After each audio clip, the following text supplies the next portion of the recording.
spaghetti and meatballs on the cards for tonight.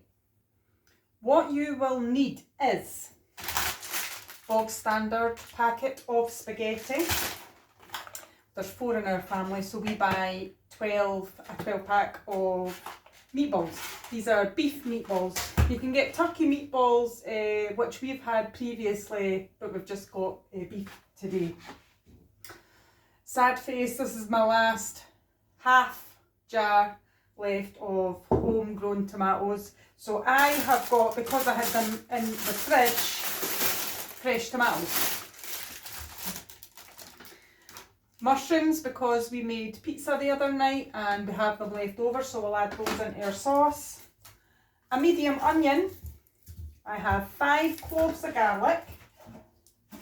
A pan to put my meatballs into the oven, which I will turn on my oven at 180 just now. I've got a medium pot here for my sauce. I have my big skillet here, which is what makes the difference in this spaghetti and meatballs. And I've got a great big pot here for the spaghetti.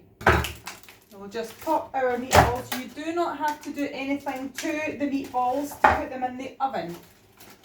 So a wee bit of prep work here. We will just open up our garlic. We love to smash our garlic and then chop it here. So I'm just going to give these a good old smash, and then we will chop the garlic.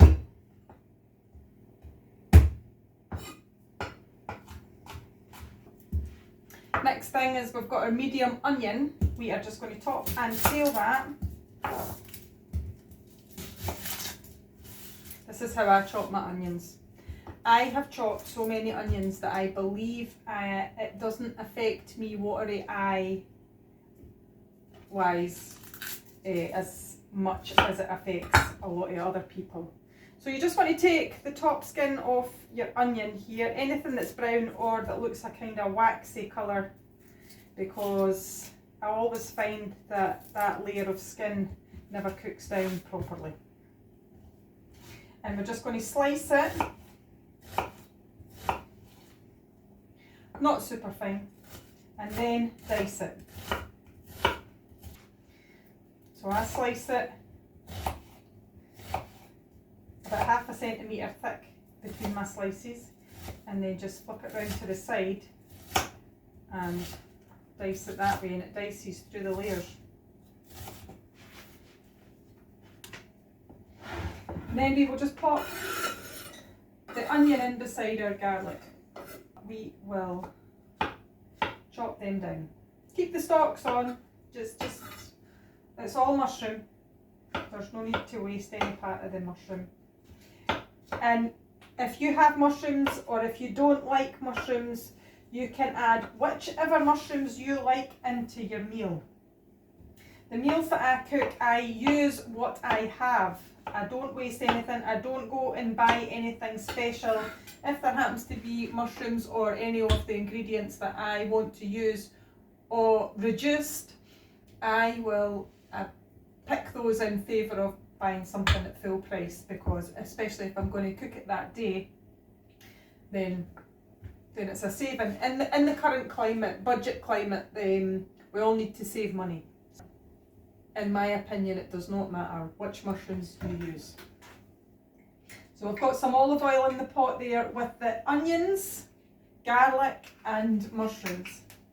Normally I do not put mushrooms in, but today I am. So with a wee wooden spoon, we'll just coat these ingredients in all the oil. We'll just leave that until we put our meatballs into the oven. So I've got some spaghetti here. It's just, I shop in Lidl. This is just the cheap spaghetti that I buy. It's easier to weigh it if you've got something to put it in. So we'll just zero that. I've got my glass jug here. Zero that. I've got some spaghetti that I had from before. So we will put that in, and we measure 100 grams per person. So We have 4 people to feed, so we need 400 grams. Oh, 405. I'll take it out because sometimes we all get a wee bit OCD. 400 grams here. So my oven is up to temperature and I'm just going to pop the meatballs in. Put our timer on for 20 minutes. Whilst we're waiting on the meatballs, I am going to prepare the rest of my sauce. So I've got some on the vine tomatoes here that I got in the 150 veg box from Lidl. So I'm just going to chop these right down. I've got 2 medium tomatoes chopped and ready to go into the sauce, along with, there's probably, for measurements wise, if you want to buy these ingredients, this is saved from my last year's produce. There's probably about a tin of chopped tomatoes there, and then added the 2 chopped medium tomatoes would be the equivalent to 1 more tin of tomatoes, so 2 tins of tomatoes. And this mix is quite watery. We will be adding some of the pasta water to our sauce. We need the sauce to be quite wet when we're making the spaghetti and meatballs in this way. Don't drain out any of the water that's in your tins of tomatoes, put it all into your sauce. Top tip, before you have your dinner, glass of water, about 10 minutes before you want to eat, glass of water and a teaspoon of vinegar. Any vinegar.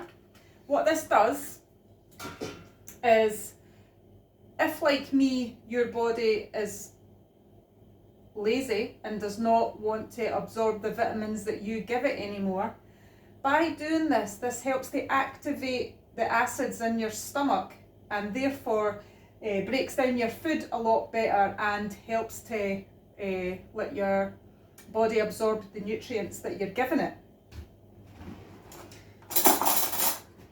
So I just give that a wee mix and just drink it. And the teaspoon in this size of glass of water, it's a fairly big size of glass of water, you barely taste the vinegar, barely taste it.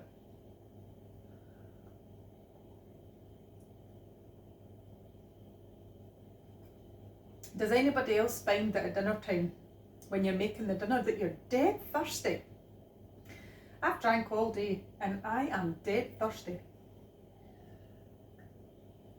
The oven has got 10 minutes to go, so we will put on our sauce pot, and that in the sauce pot we've got our garlic, onions and mushrooms and some olive oil.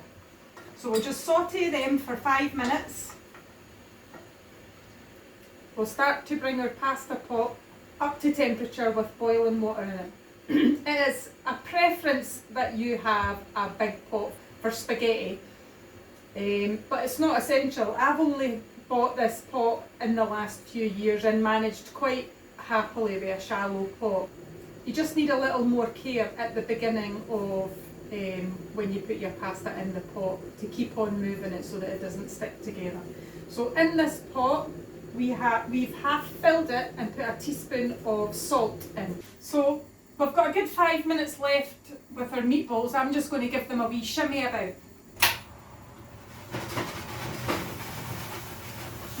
Because sometimes they stick to the bottom of the pan. Also the meatballs that touch the bottom of the pan get nice and a nice good colour in them. So we obviously want the colour to go all round. We've got about 5 minutes to go on our meatball timer in the oven, and the pot of boiling water is bubbling away there. So we're going to take all our spaghetti. So how I put my spaghetti into the pot is I hold it at one end and shimmy it in the water, and this helps to stop it sticking together. I've got this 2-pronged fork that I use when it comes to spaghetti, just to move it around the pot and to help to separate the spaghetti. So once you've given that a good stir, you obviously want your pot to come back up to temperature as quickly as possible, so return the lid. The vegetables in the pot are sautéing nicely. I've still got a few minutes left on my oven timer, but I've turned off the oven because there's still quite a lot of heat left in the oven. There's no need to keep it turned on right until the end. Remember to keep checking your spaghetti and keep moving it around. Into our sauce pot, we will add our tomatoes that are just chopped. Once your vegetables are translucent, that would be when you would add your tins of chopped tomatoes. So we'll just take our meatballs out of the oven. And as you can see, they are a fantastic colour. Got some good colour on the top of those. Tastes great. So we're not ready for them yet in the sauce, we'll just leave them to the side. We are not going to cook our pasta until it is ready. We are going to do a thing which will make spaghetti and meatballs taste awesome. This is the part that separates how different a regular spaghetti and meatball tastes to this way of making spaghetti and meatballs. This is just next level. So we've turned on, I have a wok ring which is much bigger, which will accommodate this great big skillet that I've got. If you don't have one of these great big skillets, it doesn't matter, you can just use a small pot and do the exact same thing. I did it this way initially because I thought I had too much water in my sauce, and so I wanted to evaporate it a wee bit because I didn't want to pour any of the goodness out.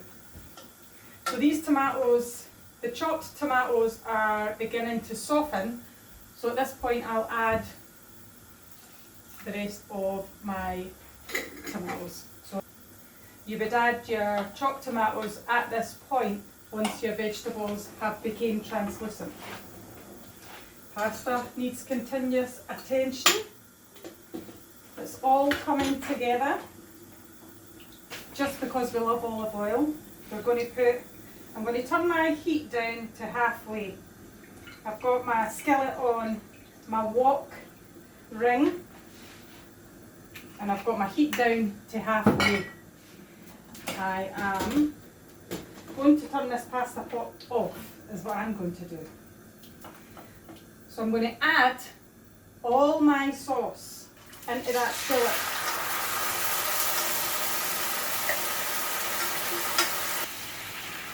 I am going to add my meatballs and all the juices that came out of the meatballs. And then I'm going to add my part-cooked spaghetti into this pot. You can drain off your pasta first if you want, but remember to keep at least a cup of pasta water, because we are going to add that into there.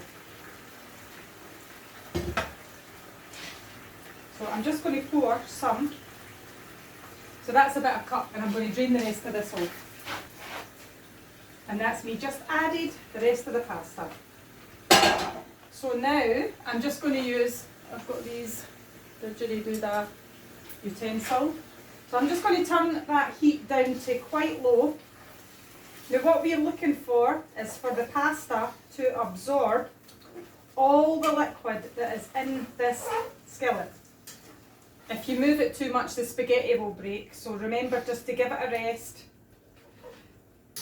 Obviously you don't want it to burn. It's quite handy to have a wee pot holder. There. So as you can see, there's still some liquid in there. Your pasta will be ready once that liquid has absorbed. If you want, you can leave some liquid. There's no harm in that. Sometimes it's nice to have a bit of spaghetti soup. So That is just, it smells awesome. If you were going to be having garlic bread, you would want to put that in the oven. So you'll notice that when we pull that away, there is barely any liquid left now. Just another maybe minute, and that's great. This looks so yummy. As you can see that there is hardly any liquid left. So that is time to turn off the heat. So I'm going to dish it out now. I'm just going to move all the meatballs to the side. So one of my daughters does not eat a lot, but she eats loads of this stuff.